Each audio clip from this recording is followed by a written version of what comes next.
Hello, it's Wednesday. It's absolutely peeing it down here and I've got to go outside in a minute. It's horrible outside. So if anyone tuned into the video yesterday, I said that we went to do a trial at the gym. I think that was our new thing that we tried yesterday, that my PDAer and her bestie were really keen. Now they were old enough to do so, to go to the gym. It's a vibe. And so we gymmed and they loved it. So in beautiful PDA style, we're going to the gym again today and tomorrow and for a while.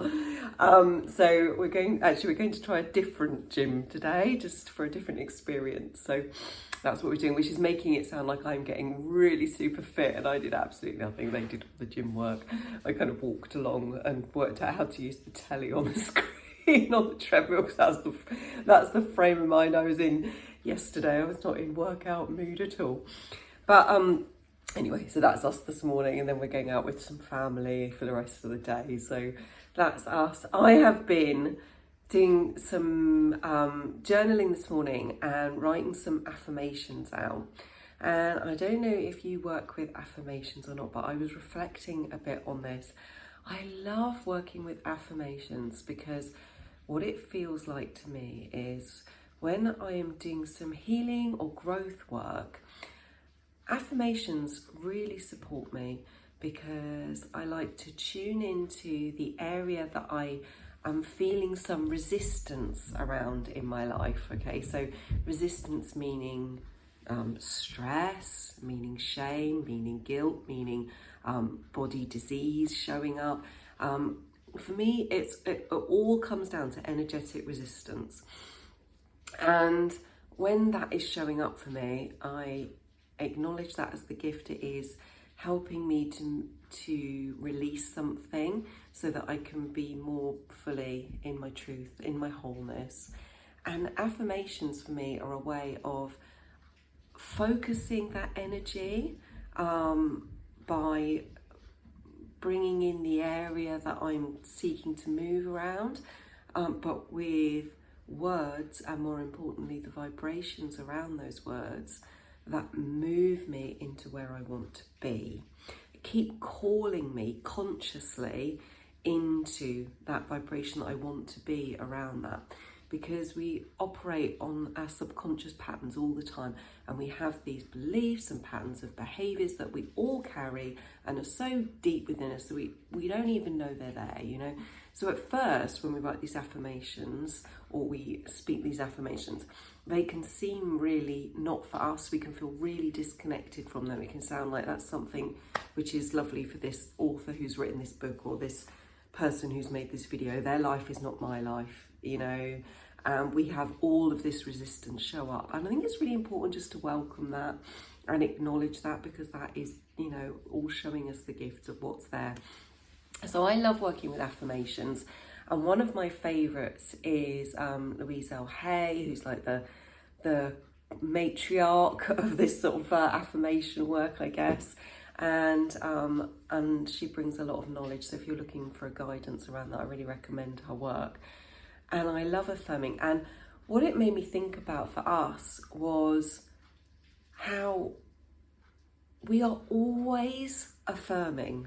We're always using affirmations, whether we're doing it consciously or not, because everything we think, everything we speak, everything we do, everything we're experiencing in life is an affirmation. It is a statement to the universe of who we are, where we are, what our vibration is, what we're thinking, and therefore, even if it's not conscious, what we want and where we want to be and how we want it to be. Because we are always attracting to us what we are. How we're thinking, how we're feeling is attracting more of it. So we are constantly affirming whatever we think our reality is. And oh boy, don't we defend that, even if it isn't working for us at all. And absolutely, me too. You know, I'm totally calling myself out on this. When I've got a pattern going on where I want to feel like I am right and they are wrong, you know, the amount of protection and resistance and story I can put around that to make that play out rather than choosing love and ease and flow and forgiveness. You know, oh, it's incredible every time. So totally calling myself out on that, not pushing my fingers at you at all. But it's very powerful, and we are affirming all the time. And I was thinking about how we affirm as parents and as a community around PDA. What we speak on, what we think and how we feel around PDA is part of this co-creation of what is forming out in the world in this very, in inverted commas, new world of understanding PDA. And I was thinking to the tremendous, actually, I feel so blessed with the incredible experience we've had with our daughter, because we were very blessed as a family to learn about PDA very early in her life, and to have come into parenting in a stage in our life where we were ready and prepared through life experiences to happen to offer circumstances which had supported her, even though we didn't have the knowledge of PDA, in many ways. We hadn't really created many scenarios for her to push against with demand avoidance. And so we've had a very blessed experience of how that's unfolded for her. And now we're in a situation where she has grown into this maturity in herself, where she's able to really articulate her needs and her feelings, and has really got supportive language around that. And some of that is in the in terms of her neurodiversity, and some of that is language that we've explored, because I'm an energy therapist, so of course we look at certain things through a certain lens, and so she has that language. And I said yesterday about how I'm very passionate about human design, which is a system which can explore how we can understand ourselves. And yesterday we were shopping and she did something, and then she gave me a very stark response to something.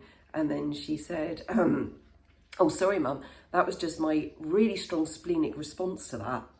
I was like, that's just such like lovely language that we use, just to say that in her model, that was her really strong, no way, move back, not safe, you know, response.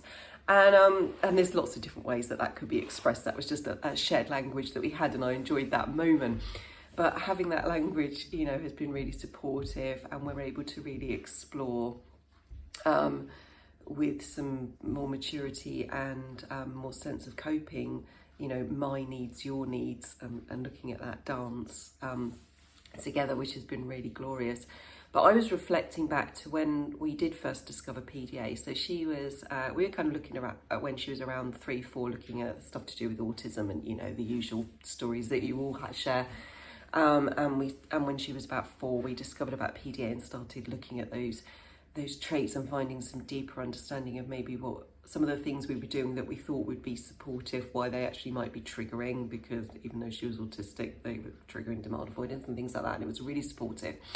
And we went into sort of Facebook groups and communities, and I think there was nothing like what the amount there of knowledge and information there is now, but there was lots of you who I connected with, these amazing parents who had been walking the walk and living the journey, and I found these incredible soulmates who guided me and uplifted me, and I'm forever grateful. And I found lots of people who are out there looking for support in their own wounding and struggling, and were sharing a narrative around PDA which scared me. It scared me, and I didn't really, you know, in the time, I think it was also intense, and I, you know, didn't really sit and dissect it so consciously immediately, but I really took on this fear of what our lives were going to be, how fragile my child's mental health was, and you know, and it really integrated into my sense of what PDA was, and you know, and I was affirming that fear, and it was guiding my thoughts and my actions and my words in talking to friends and family about it. And I was just reflecting back on that today.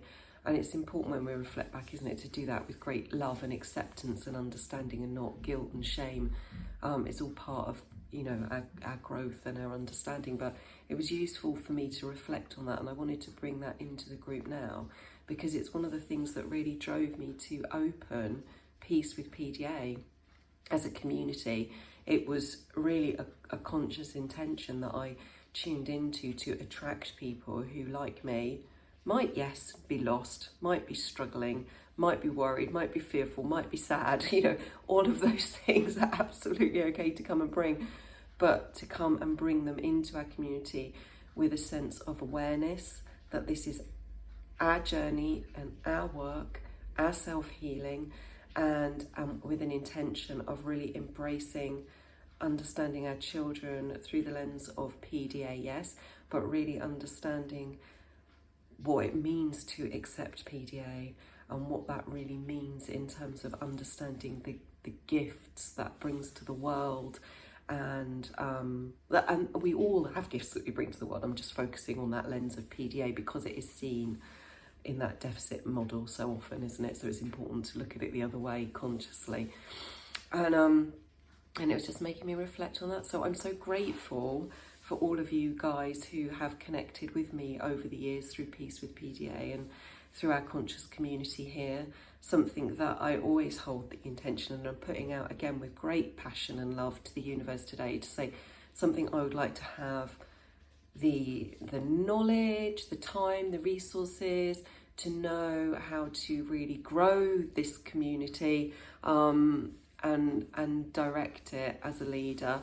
And I still feel like I'm like that baby on the mat doing my first steps, really, in trying to know how to form that and offer the right support and resources, because I'm, you know, my full-time job is I'm a parent carer, and we are unschoolers, and we're going with our flow, and I'm so blessed that our flow is gloriously busy and full of adventure and wonderful stuff, and you know, isn't that marvelous? That's where I want to be. I don't want to pull away from that. So it's about that, and isn't it? And I'm just always putting that out to the universe.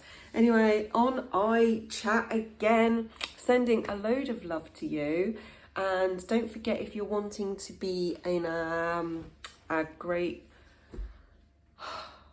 it's always such a mouthful, this group distanced Reiki healing session event of the century this evening that I do every Wednesday evening, then you can put your name down, your intentions, your people put their pets in there too, whoever your loved ones are, anybody. I'm unfolding my hoodie because I've got to go out in the cold. Anybody who is, you know, part of your makeup and you have an intention to want to uplift them, absolutely bring them in. But recognise as well that when I send the Reiki, even if you've put their name and you haven't put your own, I absolutely am working on the assumption that the Reiki is intended for you, because what we carry in our perception of another is really important. And if we've got some lens that we're seeing somebody in struggle and despair, you know, we're looking through that lens, then the work is as much about us finding our peace and acceptance and knowing that all is well and that we're all divinely guided and all that spiritual lesson stuff. So I'll leave that there. All right, have a good one. Bye.